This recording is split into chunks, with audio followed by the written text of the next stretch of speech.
America and Japan have long been close allies, building a relationship based on mutual trust, shared values, and a commitment to economic growth. For decades, they have worked together on trade and security, creating one of the world's most important partnerships. But now, their partnership faces a major test over money, specifically currency values and America's massive debt, which is causing tension between the two nations. The US is pressuring Japan to strengthen the yen, hoping to boost American exports, create more jobs at home, and ease its own economic troubles. For Japan, this demand threatens its industries and economic stability, as a stronger yen could make Japanese products less competitive abroad. The heart of the issue is clear: a weak yen helps Japanese exports thrive, but it hurts American companies struggling to compete. America wants a stronger yen to make Japanese goods pricier in the US, hoping this will level the playing field, but that could damage Japan's economy and put jobs at risk. Japan now faces a difficult decision: should it help its ally at the expense of its own economy, or protect its interests and risk straining the alliance? This isn't just a simple disagreement, it's a high-stakes economic standoff with global consequences, affecting markets and economies around the world. The world is watching closely to see how these two economic giants resolve their clash, as the outcome could set a precedent for future international disputes. The outcome could reshape their relationship for years to come, influencing not just their own futures, but the global economy as well. America's debt has soared to an astonishing $36 trillion, a figure that's almost impossible to comprehend. That's more than the entire yearly economic output of the United States, meaning the country owes more than it produces in a year. To keep borrowing and funding its government, the US depends on foreign investors, especially countries like Japan, to buy its treasury bonds and lend it money. Japan alone holds over $1 trillion in US debt, playing a crucial role in stabilizing American interest rates and supporting the dollar's value. Now the US is asking Japan to strengthen the yen, hoping this will make American goods more affordable in Japan, while making Japanese imports pricier in the US. The goal is to boost American exports and create more jobs at home, giving the US economy a much-needed lift. But this request comes with a warning. If Japan refuses, the US threatens to impose steep tariffs on Japanese cars, a major export for Japan. Japan now faces a dilemma: comply and risk hurting its own economy, or resist and face harsh American retaliation that could spark a trade war. What began as a plea for help has quickly escalated into a high-pressure demand, with both sides feeling the strain. The stakes for both nations, and the global economy, couldn't be higher as the world watches what happens next. Japan's economy is shrinking, and its government debt is more than double its GDP. For years, Japan kept interest rates near zero to manage this debt and support growth. America's demand to raise rates could trigger a crisis, making debt payments soar and risking a financial meltdown. Most Japanese economists warn against raising rates now, fearing it would worsen the recession. Major companies like Toyota are already suffering from uncertainty and tariff threats. Japan could lose billions if a trade war erupts. The government is caught: anger America and risk exports, or raise rates and risk a domestic crisis. There are no easy answers, only tough consequences. America wants Japan to raise interest rates, strengthening the yen and rebalancing trade. But for Japan, higher rates could be disastrous. Low rates have kept its economy afloat and exports competitive. Raising rates would hurt businesses, families, and make government debt much harder to manage. Even a small rate hike could force deep cuts to public services or tax hikes. The Bank of Japan is wary, delaying any sudden moves as bond yields creep up. America's demand is simple, but the risks for Japan are enormous. The wrong move could push Japan into a deeper crisis. Instead of giving in to mounting pressures, Japan is boldly charting a new course for its future. Determined not to be left behind in the shifting global landscape, the country is taking decisive action to secure its economic independence and influence. It's strengthening ties with other Pacific nations through the CPTPP Trade Pact, building an economic bloc that is less reliant on the US, and more focused on regional cooperation and shared prosperity. In a surprising move, Japan is even considering letting China join the pact, which could create a powerful new alliance and reshape the balance of power in Asia. Japanese companies are already shifting exports and investments to CPTP countries, seeking new markets and opportunities for growth as they adapt to the changing environment. Exports to these nations are rising steadily, and firms like Toyota are expanding their operations in Mexico and Thailand, demonstrating Japan's commitment to this new strategy.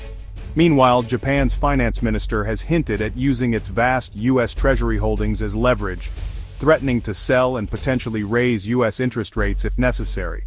This so-called debt card is a bold warning to Washington, signaling that Japan is willing to defend its interests with every tool at its disposal. Japan is making it clear it won't sacrifice its economy without a fight, and its leaders and workers are united in their resolve. The economic conflict is escalating, with both sides preparing for a new era of competition and uncertainty. The world is watching Japan's next move as the nation stands at a crossroads that could redefine its role on the global stage. The US-Japan standoff could reshape the global economy.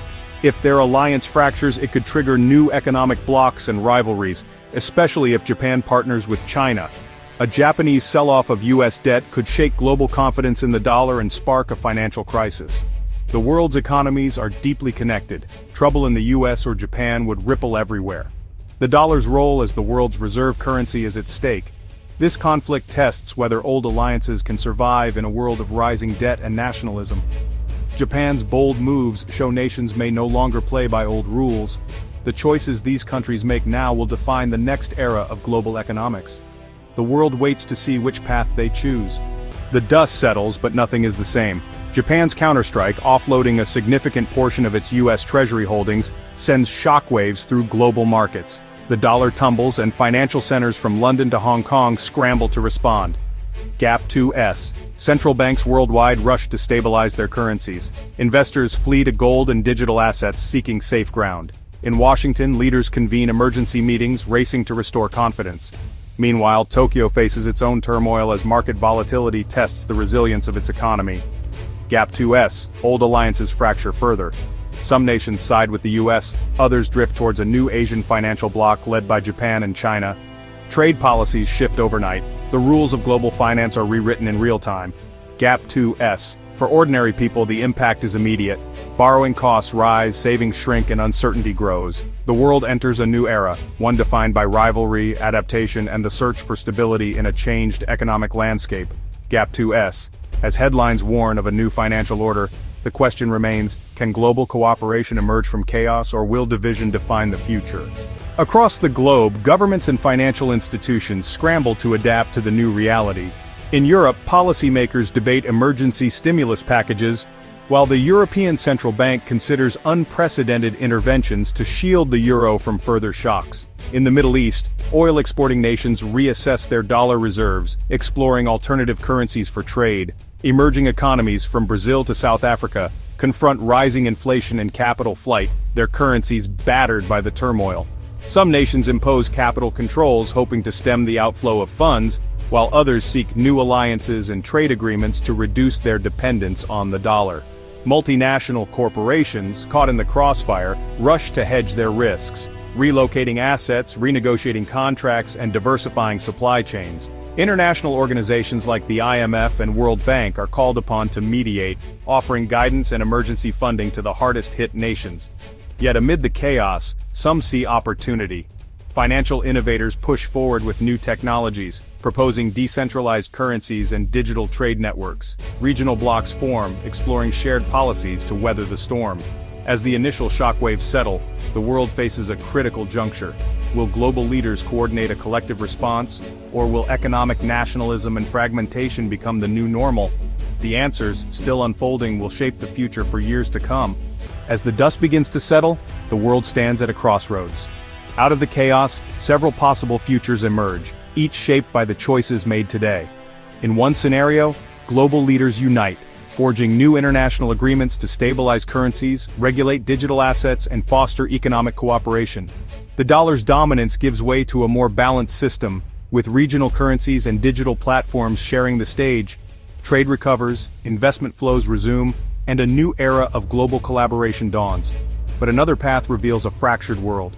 Nations retreat behind protective barriers, prioritizing self-sufficiency over collaboration. Competing currency blocs form, each vying for influence. Economic nationalism becomes the norm, leading to persistent volatility, slower growth, and a rise in geopolitical tensions. A third possibility lies in technological revolution. Decentralized finance, blockchain-based currencies, and artificial intelligence upend traditional systems. Power shifts from governments to networks as new forms of value exchange emerge. Early adopters thrive, while those left behind struggle to adapt. Ultimately, the outcome depends on vision, leadership, and the willingness to embrace change. Will the world learn from crisis, or repeat the mistakes of the past? The future remains unwritten, shaped by decisions made in boardrooms, parliaments, and living rooms alike. One thing is certain, the choices of today will echo far into tomorrow,